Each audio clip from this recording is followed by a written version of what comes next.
Good evening, everyone, and welcome once again to another edition of Comin in Klutch Sports Podcast from 6:30 to 7:30 on the Eric B. Media. This edition of Comin in Klutch is being brought to you by Troy City Mortgage, the best place to get a mortgage in Mass and Rhode Island, led by the great David Pereira. The team at Troy City has local roots, deep knowledge, and expert solutions to get you the best mortgage possible. Give them a call, folks, at 508-207-5864. That's 508-207-5864. Give them a call. Those rates are kind of creeping up, and Troy City will give you that best rate for your mortgage. Colby, good evening, my man. Also, let's not forget Core Nutrition, 25 Market Street, Swansea, Mass. I go there every morning. You guys know this. Every week, I talk about this every week. I go there every morning, grab my shake. That's what I have for breakfast. Anna and the team down there do a hell of a job. So it's 25 Market Street, Core Nutrition. And we have our last sponsor, Title Town Trucking, for the Truckload of Champions. Looking for a truck service, 508-264-3336, Title Town Trucking. So as we start, folks, we are in our last bittersweet week of football. So I hope you got it all in yesterday. I know I heck of it did. I had the pleasure of being at Colby's residence to view the game and have us to discuss things. Hope. Happy Valentine's Day, Colby. Same to you. Lovely pink. Thank you. That is for me, folks. That is not for you. So that is for me. Listen, I want to show my love for you today. Yes, you did. You always do on a daily basis. So it was a football evening, the biggest game of the year from a football perspective. And so we'll be talking about that and a few other things. We also have a guest that we'll be having on Cole. Will be our very first guest, hopefully one of many. And we'll have him on after our first break. So as always, like we always start, folks, with our opening vent.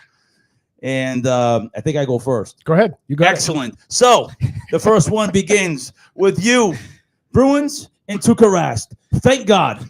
No pussyfooting around.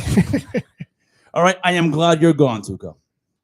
You have been an abysmal person in a absolute disaster in having to deal with your mental head case. There's one thing that I can't stand is great players with great talent who have mental fragile abilities. Mental fragile abilities. What that means is you can't get your stuff together when it matters because something isn't going your way. Tuukka, thank you somewhat for being a good guy between the pipes.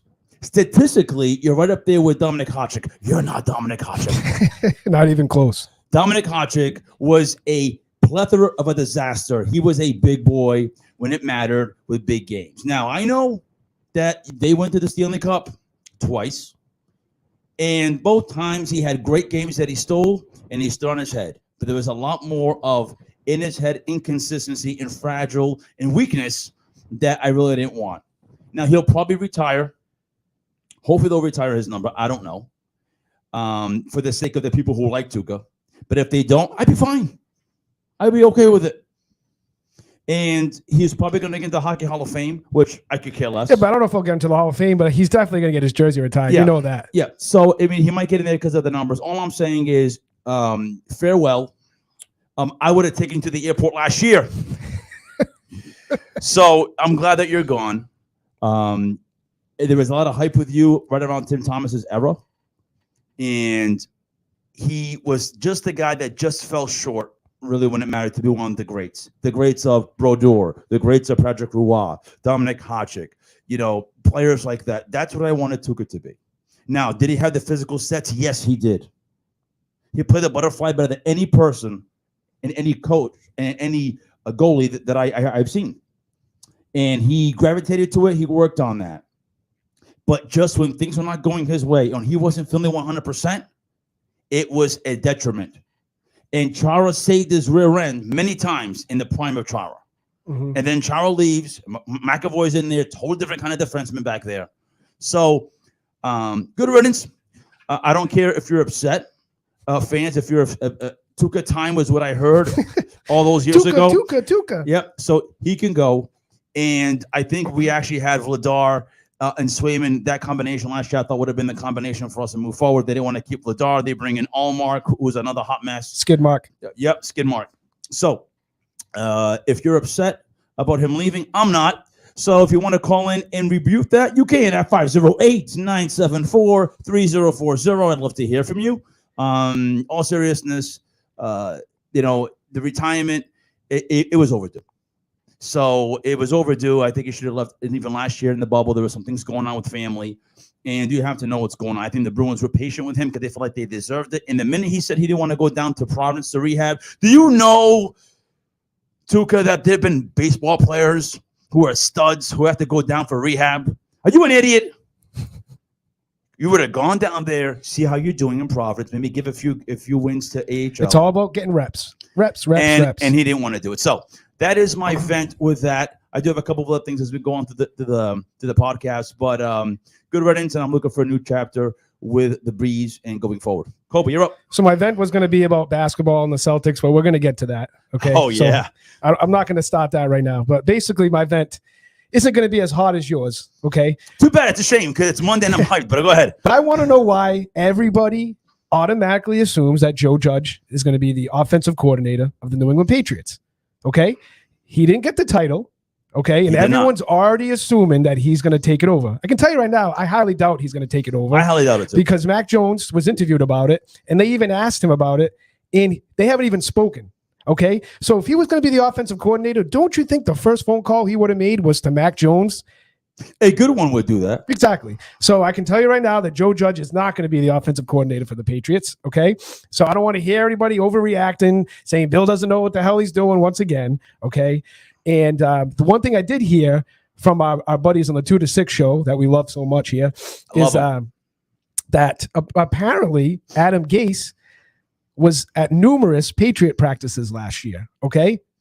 So that tells me, as much as people think Belichick sucks, okay, is that he might have had an inkling that McDaniels was on his way out or going to be doing something at the end of this year.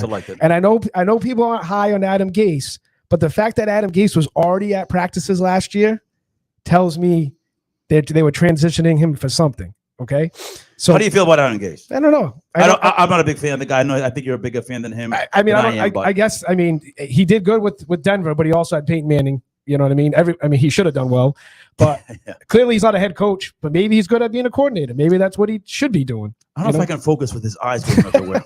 I can't wait to see that every Sunday. He's going to be, all right, Mac, let's go, you know? Yeah. So I don't know, but I hear you. I don't think Judge is the guy either. I think he has a different title for that reason. He's just, I think he's there to like supervise. You know how Belichick has his friends and his people that he's friends with throughout the league and close with. And I just like Patricia's kind of like the GM, the front office role. And now he's bringing in Judge. And, Belichick loves to bring people on where he doesn't have to pay for them because the Giants are paying Judge's salary. Right. And obviously, Bill wants to get all that money for him. So. And I think the Jets are still paying Gase, if I'm not mistaken. Yeah. So. Well, the New York disaster dumpster fire together, come on, we'll reap that benefit as we have the last 35 years. So I just wanted to get that off my chest because people are already overreacting and saying the Patriots are going to suck next year. And they don't even know. Like, just calm down. All right. The season just ended yesterday. Let's chill. There you go. There you have it, folks. So we're going to go to a quick break. As I said, we will bring on our guests coming out of the break. Stay tuned and don't go anywhere. Tettle Town.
Welcome back, folks, to another edition of Comin Klutch Sports Edition on the Eric B. Media platform. As we mentioned, coming out of the break, we're going to have a special guest today and this evening to discuss a little bit of football, but mostly hoops.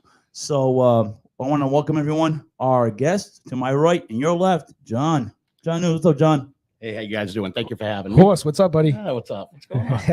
So, John, just a little bit about yourself. Not, just kind of let the folks know, kind of a little bit about yourself. Not too in depth, but like, Yeah, you don't want to give them your address. Yeah, or anything nothing like that. But like, No social security. no, nothing like that. You don't want to get hacked. No. I'm just a big time sports guy. I'm one of those guys who support all of these teams that you see here in front of you guys with these hats, and a local fan. Mm-hmm. But I'm also the same guy that followed Tom down to Tampa and became a Buccaneer. Yes, you Which are. is great. Which is I know all about that. We know all about that. As you can see, the hat is there. Good. Excellent. Awesome. All right. How long you been following sports, John? When did you kind of start? My entire life. My first memory was, being 7 years old in 1986, and the heartbreak of the 1986 season with the Patriots and the Bears. It wasn't even a thought yet. Bro. Yeah. Oh no, you weren't. No, I absolutely. was a young buck.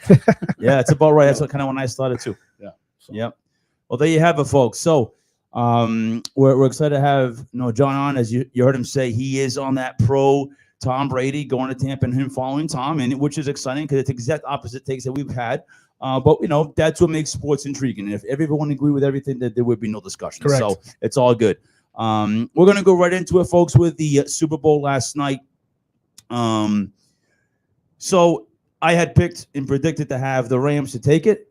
I did predict the game to not be a blowout. I really thought it was going to be kind of a close game. I thought that since he was really catching their stride, that game against KC, they weren't afraid of that challenge in Arrowhead, and I thought that was a good move, John. I don't know. I thought they went in to go play, and this is a team that really didn't have nothing really much to really, Really nothing to lose, to be honest with you. No, they didn't. It felt like Cincinnati was there a year early. I felt like if you look at that team, offense, defensively, you look for them to do something maybe next season. And they got there a little early, but they showed up to play last night. They had a chance to win the game. They couldn't seal the deal. Yeah. So. What do you think about that play? What do you think about the controversial call on the PID? That's kind of the big talk, even though there's a lot of things that unraveled up to that I thought Cincy may have. I thought eventually Kupp was going to make plays, and he showed it on that last drive. Yep. He's going to get those calls. He's that good. No, I mean, listen, I get that. And I just, listen, you didn't call any of those penalties the whole game, and you were letting them play. And then all of a sudden, you're going to call one that actually I thought was really good defense. You know what I'm saying? So. I mean, it was definitely, I think it was a blown call. No question about it. But the very thing is, the very next day, the very next play, rather, they got it in the end zone, and they called the PI anyway. Yeah. So I think inevitably, who knows what would have happened. I mean, they had one more down. So the talk about it being the hometown team and them wanting to give them the calls at the end of the game, I mean, there's a lot of that going on. So, yeah, I mean, It's LA. Anything's possible. Right. So, yeah. And I mean, I think what I learned from that game yesterday is that there might be a new formula on creating a competitive team in that league. And also realizing that I don't think the Rams really care about their first-round picks. They're going to have to care. I think so too, but they're not going to care right now for a long time. They don't have them for like 10 years. You're going to see them lose free agents. They're not going to be able to stay under the cap, and they're not going to be able to, or the draft picks that they do have, they're going to have to hit on. Yeah. So maybe it just makes it wonder if Bill maybe is part of the reason why Bill has always gotten out of that first round. I mean, what are your thoughts on that, John? I mean, Bill's always left, out of the first round. And what do you think about stocking up versus? He's consistently kept us as a winning franchise for 20 plus seasons. Yeah. So there's something to be said for that strategy. Sure. But the Rams also showed us a way to win it the other way by mortgaging the future for a championship now. So it all depends on which way you want to go. But is that the way to go? What do you think? What do you think about that? I'm just like, listen, I get it. They won a Super Bowl. All right. But like, I don't think they're going to get back next year. I mean, everyone, think about it. Everyone's going to get better next year. Okay. And like you said, they're going to lose people. Except the Jets. Let's not get crazy. But I'm talking about, listen, the NFC was like, I felt like, in the NBA was always the Western Conference that was the more dominant conference. And I think this year, the NFC was the more dominant conference. So just think about it. All those teams are going to get better. You know what I mean? As much as, we're not really big Aaron Rodgers fans, Green Bay should have been that Super Bowl this year. they were cooking with all cylinders all year, and they freaking lost it. But Rodgers can't play in big games. No, exactly. So, but I'm just saying, like, LA made it. I don't know if they're going to make it again. Just like you said, the free agent is going to be losing. They're not going to be able to sustain this excellence going And Donald might retire. There's a rumor he might retire. So tell me this. If you're Bill Belichick, do you take that strategy next year at his age and knowing the Brady situation saga? You might have to. I don't think he can do it. It's just not in him. He doesn't have a fabric inside of him. Listen, as much as we want it to happen, us fans, he's like, yeah, screw you. I'm going to do this, and I'm going to do it my way. Yeah, he is extremely stubborn. So. All right, well, there you have it, folks. 508-974-3040. A little bit of talking with the Super Bowl last night. The halftime show has been a big talk. I know it's not a non-sports thing, but it is a big deal when it comes to that particular event. I was a big fan just because it was, artists that I grew up with, and it was a genre of music that I typically enjoy. Exactly. So, it was really cool to see that. The only thing I didn't like is Mary J. They didn't have to put Mary J in that. You have to have something for the ladies. Yeah, you have what's his name, 50 coming down from the ceiling there, all muscular. Yeah, that's what the ladies wanted to see right there. Right. So you've Mary J. You've gained a few pounds over the years too, Colby, okay? How about Mary J? A few LBs on Mary J. Huh? But you know what? She, I mean, she was a big name. I think, and Missy Elliott was in one year, wasn't she? I think so. Yeah, I thought she did a really good job when she was there. When she was on. So, she was my least favorite. I like her, but it was my, it wasn't something that I was looking forward to. Obviously, I think this new Dr. Dre thing is the big thing. Of course. Dre is Snoop, So, a pretty, a fun halftime show. I know for some folks, it may not be their taste, but you know what? They got to spread the wealth. The NFL is a business, and they have to market themselves differently and be able to market everyone. Mm-hmm. With the game, I thought that since it came out not doing well, I don't think they were playing very well. I think the craziness of the game, the magnitude of the game, I thought they really never in sync. LA wound up playing better. They had that great drive and a great catch by Cup in the end zone, put them up, and things were looking great their way. But what I think I saw is just a confirmation of that Cincy offensive line. It's a sieve. It is. Holy smokes. Please, you got to fix that because you're going to hurt that kid. And he got whacked in the end. That was scary. And it scary. Same knee that got reconstructed. They didn't do themselves any favors by going for that first down on that very first drive either. Didn't like that. They should have punted the ball, got the field position, and then spun it around. That goes and shows you an organization that's never been there. They don't know what to do in that big. But they've been conservative all season. They're two of the most conservative teams as far as going for it on fourth down throughout the year. And they chose to go for it there in the Super Bowl when there was no need to. You're right. You're 100% right. 5 minutes into the game, they shouldn't have. I was screaming at him. I'm like, what the hell are they doing? Yeah. So for those of you who don't know, Colby was rooting for Cincinnati. Was rooting for the Rams. My kid was there. He was rooting for the Rams and being a little interesting with his high pitched voice as a 11-year-old. So I didn't like the call there either. I thought it was too early, too premature. And one thing that I do despise in any sport of any team that any team that whether I support them or not, is when you deviate from what got you there. You hadn't been doing it like John, you said, you haven't been doing it. Why are you doing it now? It's so early. 5 minutes into the game. What are you have a chance to flip the field on them. They come right down and score a touchdown. I mean, Matt Stafford tends to throw picks. You may get something there. And he showed it. He threw 2 in the game. He did. So you may have gotten a third. Yeah. I mean, did not like that call there. Listen, I know this is a little off topic, but I mean, the coaching in this game, McVay's this great coach. I don't know, man. Watching him yesterday, I felt like he would just overthink a lot of stuff, and he was doing stuff that, if that was Belichick wouldn't be doing half the stuff. Like, remember we were talking about, I felt like most of the third and ones, both teams were running it to their third string running backs. Like, what are you doing, man? Your offenses are built to throw it. Yeah. Play, didn't make much sense from that side of the field. Yeah, that didn't make any sense. I just don't understand what these calls were. It's like, you have, like, for instance, you had Beckham, but obviously before the injury, you had Beckham. You have Jefferson, Cup. Utilize it, man. And then just on Cincy, you got freaking Jamar Chase, T. Higgins, and Tyler Boyd, and you want to give it to Perrine, whatever how you say his name, Perrine. Yeah, Perrine. Yeah. That play on 3rd and 1 at the end of the game. Oh, brutal. If you're going to go for it and going for it on 4th down, if you don't make it, why do you take your number 1 back Mixon Exactly. out of the game? Mixon was having a really nice game. Listen, he had a good game and a hell of a year too. Yeah, that guy was good this year. Right before that, on the drive prior to that, he had picked up a few first downs running the ball. It made no sense. Yeah, I didn't get that. And what I did not like about the LA Rams situation with that, Philly special is it's not necessary. No. Because you had the pieces. And I think what happened is their running game was not working. And here's Matt Stafford, and it's crap my pants, and McVay crap my pants because the running game wasn't happening. So what? You can't do a little dump to the flat. You were checking down to them anyway. So maybe you don't get 7-8 yards. You're getting 2 or 3. And I think they felt like, oh, man, we're going to go one-dimensional maybe. That front seven for Cincy impressed me more than what I thought was going to happen. I think the issue really came down to just in that trench. Yeah. I mean, that offensive line is not good. And I told this to Colby before the game, that Rams front 4. Yeah. Oh, yeah. Followed by, Von Miller can still play. Yeah, he's still got some left. I mean, he's man. still got some. I take that guy. Oh, I take that guy. Yeah, he is a free agent. And that's why I'm mentioning that. So I'm planning to see Bill. Please do something. If you're listening, Bill, sign everybody.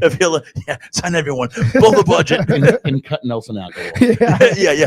Yes. Can we please get rid of him? Actually with Aguilar, I want to see a little bit more from him, but I don't think it's going to happen. I think this is what he is. He's just a burner. Mm-hmm. He has questionable hands. And he's really overpaid. So, so there you have it, folks. On that first half. Second half, I really thought that the roles changed. I think Cincy came out with a sense of urgency, and I think for as experienced as the Rams may have been, they had been there before against the Patriots. There was a talk about they came onto the field for warm-ups much later, where Cincy gets there very early. There were some things that they learned. One thing you did not learn, Rams, is that it's a long halftime. And I don't know if you were taking naps, drinking fireball shots. I don't know what you were doing over there. Dancing. I don't know what was going on, but they came out absolutely unprepared. And that game got interesting. I know that the T. Higgins questionable play with it, whatever. The reality is they didn't come up here because even though you gave up that play, your very next possession, you get a pick. You turn the ball over. That's a 14-point swing. Right. A 10 to 14 point. It started to look like Stafford was going to start doing Stafford things. Right. I was just going to say that. Yep. And the Lion Stafford was going to show up. Look, and I have not been a Matt Stafford hater, as some other people have been, because I understand that the organization hasn't been great either. But he showed everything basically what he is. Great arm, first round pick arm when he got drafted, first overall pick. Really moves pretty good. But then he just has moments of being a dodo, just doing dumb things, a mental lapse in judgment. And then he winds up doing like a Drew Bledsoe thing. He's got a bit of that like gunslinger in him. A little bit. Yeah. He never had the complementary pieces in Detroit, and I think that's why he never performed like he should have. Good point. His arm talent and everything else. Right. He came here, but he just had periods of it throughout the season. Yeah. Right. And you thought he was gonna. You really thought he was gonna crash. I want to tell you, I thought they were the best team in the NFL for the first 10 weeks. And I'm not sure if we had the podcast up and running at the time. But then the last 4 or 5 weeks, he wasn't playing that great at all. And I'm like, wow, these guys, this might be a disaster. Now, he wound up picking it up a little bit, when it mattered. But you kind of saw the whole thing for him, And I don't hate the guy as much as some other folks do. I have my reasonings about why I didn't want Cincy to win. But, my thoughts were, and I told this to Colby, but there is many arguments. If Burrow wins, John, go. And the Cincy wins, what does that do to the Patriots situation next year? Does that put pressure on them, knowing that another rookie quarterback already has won one and you're a guy hasn't yet? I don't think Bill lets any of that influence him ever. I really don't. I think that he looks at his situation for what it is. He makes decisions based on their cap situation, the talent that he sees out there, and then trying to hit, on the draft picks. What about as far as like the fan base, like the fan base, the media hype, like the I think that the overall the negativity that's existed in this town has been a little bit of post Bird magic, Bird McHale, the chief, when they left, Patino comes in and saying, the attitude stinks. And right now, I think that's happening a little bit with the Patriots. Yeah, I think it's one of those things we can make all these prognostications on it and think what we think Bill is doing, but is he ever really going to tell us? No, at least not anytime soon. Yeah, he's having an emergency press conference right now. Yeah, I'm gonna tell you he's exactly not going to what have my anything. plan is. So we can sit here and we can debate it and we can come up with all these scenarios, but at the end of the day, I don't think we ever know what's going on in his mind. I mean, see, I took it differently. I mean, watching that game yesterday, I really think the Patriots are right there, man. They just, if they make the right moves in the offseason and they coach like we know that they can coach the team, I think they're going to be all right. Just watching those two teams yesterday, it's not like they both, stuck out to me like, oh crap, man, we can't catch up. It wasn't a juggernaut situation. Yeah. No. I mean, I think they've got some work to do on both the offense and the defensive line. And then we need some players that can make some plays. Yeah. Listen, if you get some playmakers, man, I want to see it. I bet you Jones can sling it too, Yeah. I mean, think about it. I mean, Kendrick Bourne had a good year this year, obviously, but besides Bourne, I mean, who is he really throwing to? Myers? What does the offense do in the offseason without McDaniel there now? Which route do they go? Do they look to change the system and stuff? Yeah, yeah. And if you're going to change it, now is the time because you still got a young quarterback. That it needs to. I guess my thing is, I am willing to be paid. I think as a fan, regardless if you're a pro Brady leaving, anti whatever. I think as a fan, we need to take a step back and say, okay, we had an enormous run that will never, ever, ever happen. And maybe we just take a step back and just see what happens and unravels to the process. God willing, if the podcast is still going, we will hammer on Mac. We had moments when we were hammering on the kid when it mattered. And we also understood that he is a guy that's developing. He was a first-round pick, first time since Drew Bledsoe in that position. Prior to that might have been Jim Plunkett or Tony Easton or something like that.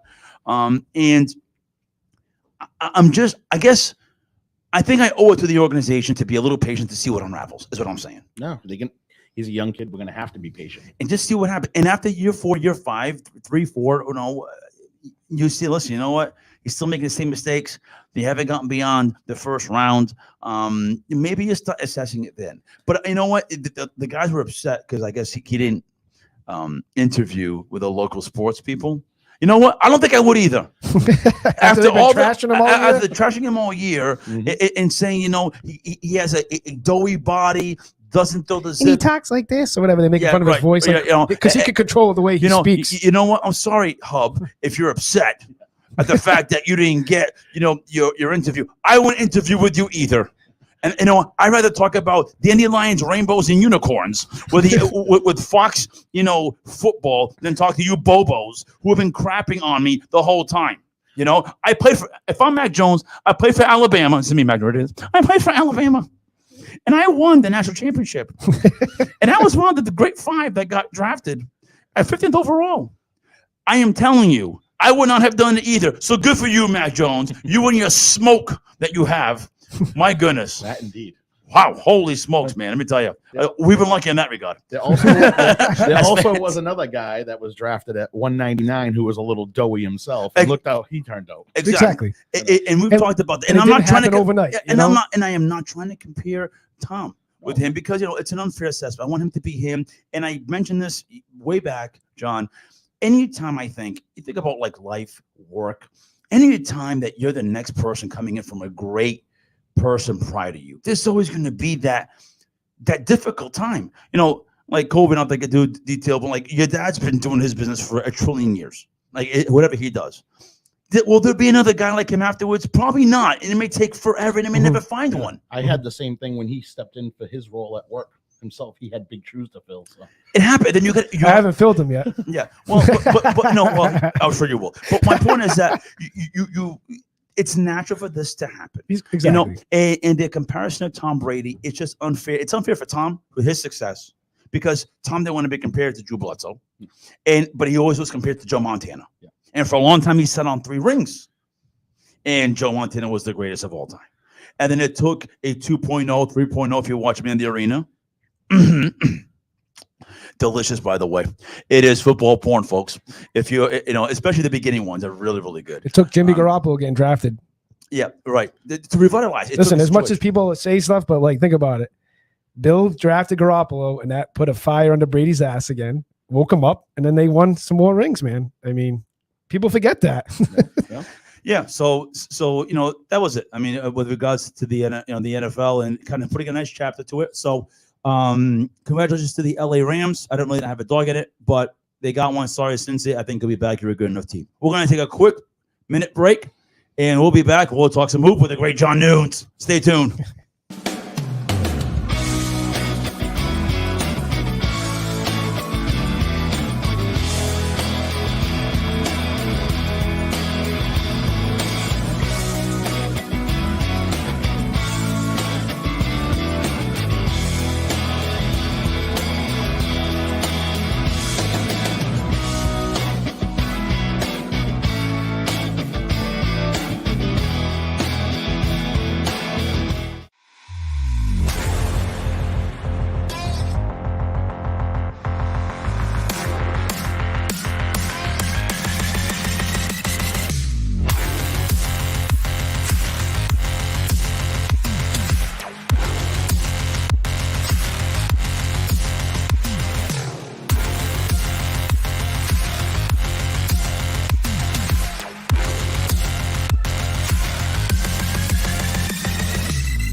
Welcome back, folks, with another edition of Coming in Clutch, 6:30 to 7:30 on Mondays on the Eric B. Media. Coming out, we have our special guest today, Mr. John Nunes, to my right and your left. Hope you're viewing. Hope you're enjoying the show post NFL, post Super Bowl.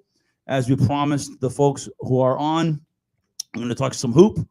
And John, give me your assessment of how the red hot Celtics. What has been your assessment with this team? Well, from the trade deadline, initially I wasn't too big on the Derek White trade. I thought they gave up a little bit too much. I think so too. The Josh Richardson was, a better fit, I feel like, for this team. But so far, from Derek's, game that I guess he's going to fit in. We'll see. It's 2 games, right? But it's 2 games. I think you're going to see them. Start to mesh a little. You need time to play together. Yeah. Jaylen Brown might be on the upswing though, because Jarrett Allen just got named to the All-Star team. team in place of him. So I feel like we might see Brown go off on a little tear here. That might light a little fire under his ass. And yeah, he appears to be a player that gravitates to stuff like that. Yeah. But selling me out short, I'll show you. See, mentality. What I take from the trade deadline, so I was a little pissed off. I was texting you about Actually, you were quite peed off. Because it's like, you need to make moves, okay? We know that. The Celtics need to make moves. But okay? do you make moves for the sake of just making moves? Or and that's what it felt like. Well, at first I'm like, all right, Derek White, let's see what happens. And then I kept seeing reports, well, there's more to come. And I'm like, all right, there's more to come. Okay, they're gonna do something. And then all of a sudden, you trade Dennis Schroeder to the Houston Rockets for Daniel Tice. That's where they kind of lost me a little bit. And like, I get it. Tice was a decent player here, but like, me, I want some fireworks, man. You're looking for something to move the needle. That didn't move the needle for you, huh? Well, you didn't like the Tice man. Listen, the team man. They basically traded they traded 5 players to get 2 players back. Okay. Well, actually 4.5, because Enes Freedom, you're Cantor. Stop with the name change, please. You're confusing me, and my brain can only take mental little notes at a time. So Enes, who can barely jump. But anyway, I think they're expecting to pick somebody up in the buyout market, but there's not going to be a whole lot of people out there. I was saying, and it's dry. Gary Harris, maybe. I think they're going to be in on him, and I think they should get him. The guy I wanted was Dragic. So you say Dragic? Dragic, yeah. But he's going to go to a contender, man. Yeah, He's not coming to Boston. You know, he won't get enough minutes here. So I don't know what the plan is. Oh, we have a call. Here we go. Coming in clutch, you're alive. State your name. Hello. Hello. Hello. Hello. Only because it was Xavier calling. Oh. I don't know what he wants. Try calling back again, bud. I don't know. But anyway, go ahead. So basically, I don't know. Unless there's some type of plan or something they're going to do in the offseason. But Coming in clutch, you're live.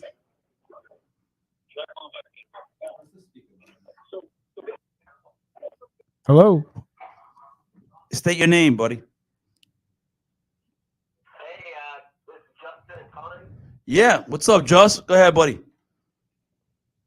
Hey, yeah, you're talking about that slide. I thought you actually mentioned before the Celtics, the best team in town.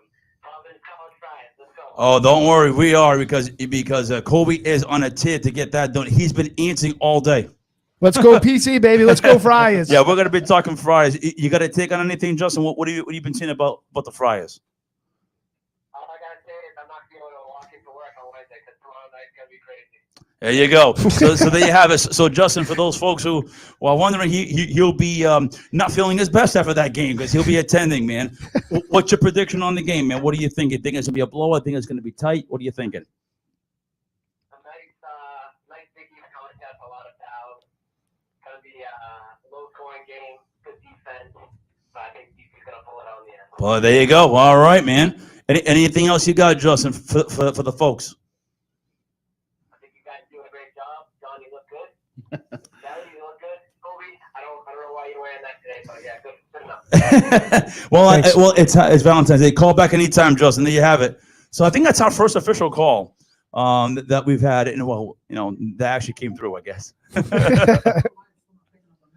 I don't know. I'm not sure what's going on with that, but either way. So there you have it, folks. You can see what that was the first one. Just thanks for calling in, breaking the ice on that. And we're not going to yell at you. Don't worry. We're not going to beat you up. It's not about that. It's about you having good takes. Here you go. There's a PC Friday take, which we'll get to in a little bit. So before Justin from Taunton rudely interrupted me, but I guess what I'm saying is, let's see what they do. Obviously, in the summer. I mean, there's going to be pieces that are going to come available.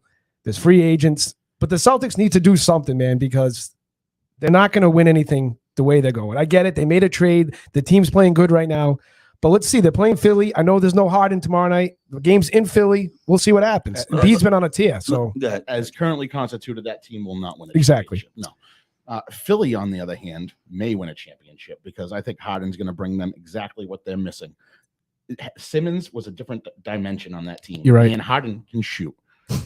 We know that. and I don't think he can't defend, bro. I don't think New Jersey did him any favors by saying we don't care if he can shoot when he gets here either. So on Simmons' end, either. But doesn't that kind of? But listen, I know Harden's a great player, but doesn't that kind of like show you like the kind of like person he is? Like he didn't want to play with Durant. Like I know Kyrie has his issues, but when that team's playing together, I'm guessing they're going to be unstoppable, man. They've only played 16 games together. I think he's going to go down as just one of those mercenaries. Yeah. Like they just doesn't care. He just wants to shoot. Just get me a championship. Yeah. I don't care. Pay me and get me a championship. Yeah. I'm on the other side of that. I don't know because of the risk that he brings to a team and his attitude and his ability to tarnish things. I just hope it doesn't. I kind of hope it implodes. I'll be honest with you. No one would. I kind of hope it implodes. I hope there's issues. I hope there's fights. I hope that they go into the bleachers. I hope people stop throwing water bottles, popcorn. Hey, it's possible, man. It's Philly. I don't know. It's Philly. I mean, all kidding aside, no, don't disrespect the players. But I'm just saying, I kind of want to see it implode a little bit. I think Philly obviously wants to be all in. They've been a very contending team for a very long time. They seem to have the pieces from the 1 to the 5 available. I still feel that the Celtics' biggest unsexy thing that they've been doing is their defending and rebounding. Robert Williams has been playing out of his mind lately. He really has. And I remember when they signed him in the offseason, I was like, ugh, they gave that much money to Robert Williams, but he's been playing really well, man. If they can defend, they were down against Atlanta, who's been really the biggest like upset I would say a bust, man. After what they did last year at Atlanta, what's going on? Yeah. John, what is going on with that? Well, Trae Young scoring 80 points a night for them, right? Well, there's no cohesion. You There isn't. You have to be able to play together as a team. And it looks like when their second unit comes in, all of the scoring's on that first unit, and no one's able to pick up that slack. 100% right. That bench is thin. Yeah. I mean, they were taken to the seas in that first quarter. You know, both Jays were shooting terrible, and think about this. They gave up like 30 points ish, 30 points ish in the first quarter, and they still kept Atlanta under the 100 points for the game. Mm-hmm. And that just tells me there's rebounding. This is why I think if they make a run, John, correct me if I'm wrong, and you know the basketball head, and so is Colby. If they can defend at this level, can they get, let's say, into the playoffs, which I think they might, and could they get past a round playing that way? I think that anything can happen in the first round. Well, I guess it depends on the matchup, right? Obviously. Oh, yeah. But with the defending and the rebounding, and maybe Marcus is starting to understand his role. If Marcus Smart plays the way he's been playing, that's the Marcus Smart that everyone expected. You know, not the guy chucking up 23s a game, man. He needs to be a point guard. And in the playoffs, the court's condensed more. There's more half court offense going on. That's when White and Smart in the same backfield, backcourt will they'll excel there. Williams, you've got strong defense right across the board. So in the playoffs, anything could happen. I mean, let's see. What do you think about, it looks like they want to run with those three bigs. You know, I've always thought that the game of basketball, John, I know it's changed dramatically. You know, the three ball is an absolute, shooters in the three ball is. It's all about ISO now, man. But, what do you think about them getting big, like the bigs, them getting, Tyson is kind of a lanky, tall guy, and, obviously Williams. There we go. We have a call. Coming in, Klutch, you're live. What's going on, Xavier? A little off topic here. I know you guys are talking about basketball, but what do you think OBJ will be the same when he comes back from his injury? Great question. Would OBJ be back the same that he was prior to the injury? How do you think he did this year? Overall, especially after the trade. He did good? All right. Better in the postseason. He did better in the postseason. Yeah, I think so, but you know what? That's the type of player Belichick's looking for. Cheap guy coming off an injury. Watch out for that. That might be a sneaky signing in the offseason. OBJ to the Pats. Yeah, and I've talked about the fact that, I thought maybe that ship had sailed, but that injury may have solidified a few things. Correct. It may be revitalized. Yeah, on an incentive-laden deal. Correct. Yeah, exactly. incentive-laden deal. So I think the injury, I think he's always taken care of himself. I think body-wise, I think he's always been pretty good with that. So I think he'll come back from the injury. He has come back in the past, and I think he'll be still a productive player to a certain degree. And I just don't think he can be a number one anymore. I think that pressure. I think that ship has sailed. It did when he was on that photo shoot with the Giants. Leave LA because Robert Woods is coming back next year, or It's all about money, Betty. It's all about money. Well, it's all about, are they going to pay him? I mean, what do you think? Are you thinking that they should keep Robert Woods and get rid of OBJ, or should they keep OBJ and try to trade Robert Woods? Or keep both, or get rid of both? keep both. I would keep both. You would keep both. So I don't think there's enough money in the world, for that. But you got anything else, Xavier? That's about it. That's about it. Well, thanks for calling anytime, Xavier. There you have it. That's Two calls Xavier. today, baby. Let's That's go. 2 Let's calls. go. Wow. And that's Xavier. So for those of you who know that, that's my kid. So it was all planned. He's getting extra money for his raise. That's how we do it here, folks. We cheat. That's what goes on here. I did not tell him to call, but he did say he wanted to call. He's been a big OBJ guy ever since he revitalized himself. So there you have it. So, I know we got a couple minutes because we got to get out of here, but we got to get some PC minutes. let's go. Let's get some PC. So before we go, real quick, what seed, John, do you think the Seas end up? What's their seed? What are they, 6th right now? They're 6th right now. They're 6th right now. I think they can move up as high as 4. I was just going to say, or 3 really? even. I'd like to see them getting the You heard it top here 3, first. so they get home. They had you heard it here first, folks. I mean, they're only 4.5 games back. It's been they're playing tight. good. I mean, they kind of have an easy schedule, to be honest with you. Okay. So Oh, they have it, folks. They could go as high as 3, as low as 4. A few weeks ago, I was on the situation where if they didn't get into they were playing that 500 ball.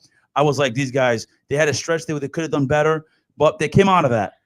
Yeah, so they would be playing in the play-in game. Yeah, exactly. Exactly. Yeah. There you have it, folks. So we're going to chime over 508-974-3040. We have a few more moments. We're going to go into PC Hoop. Big game tomorrow night, baby. Let's there it go. Is. The 8th ranked Providence College Friars, baby. Ranked. 8th ranked. Let that sink in. 8th in the country. All right, let's go. Number 8 against Villanova. Number 10 coming to the Dunk tomorrow night. What Sold a game. out. Let's go, baby. What Let's a game go, that's all going right? to be.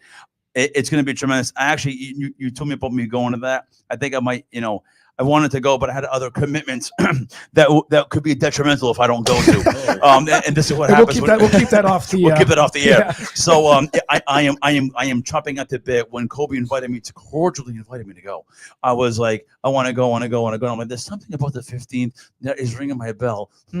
Oh yeah, I can't go because I have another commitment. So that's just how that goes. Too bad you had to be born at that date. You know who you are. So there you have it.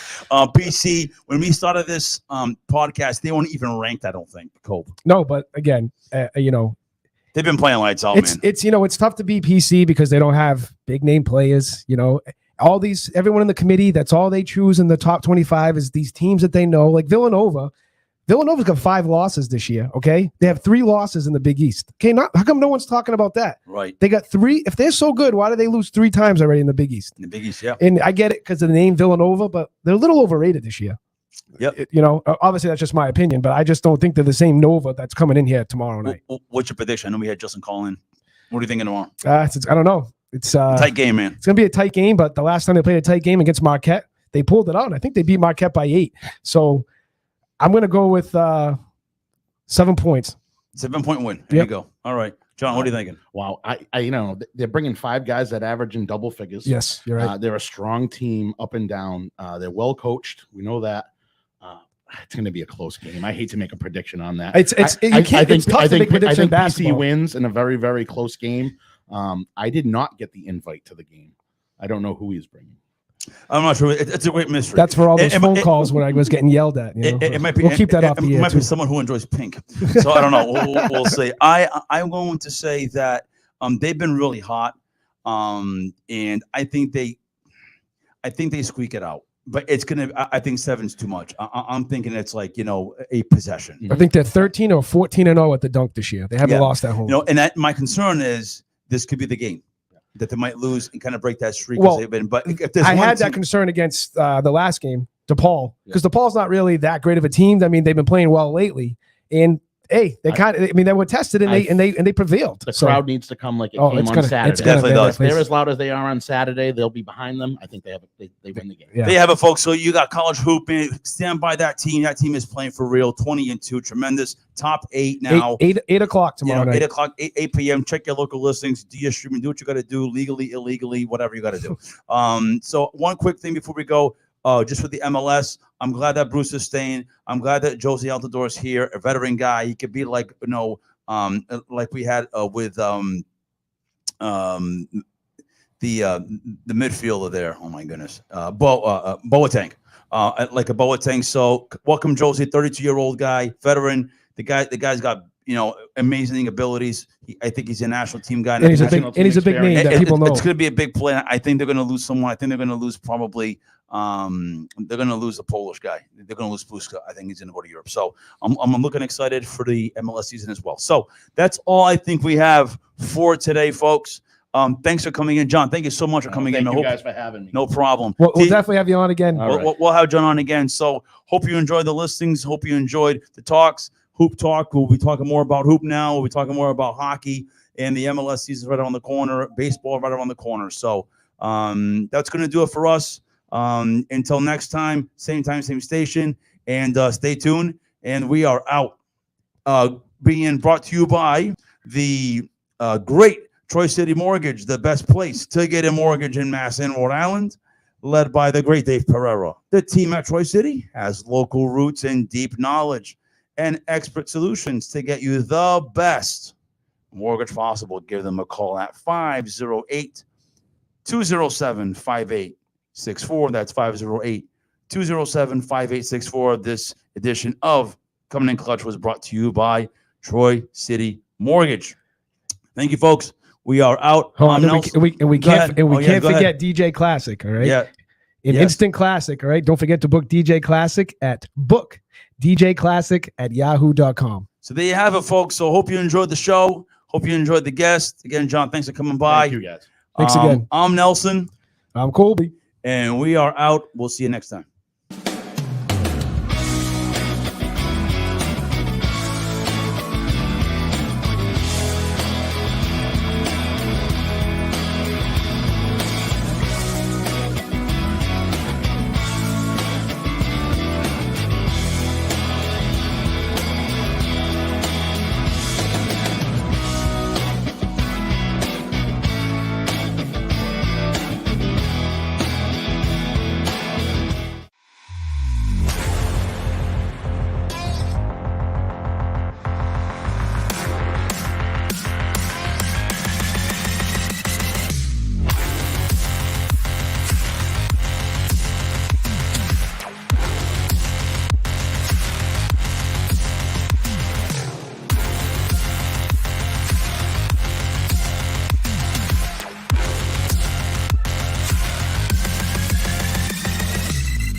So are you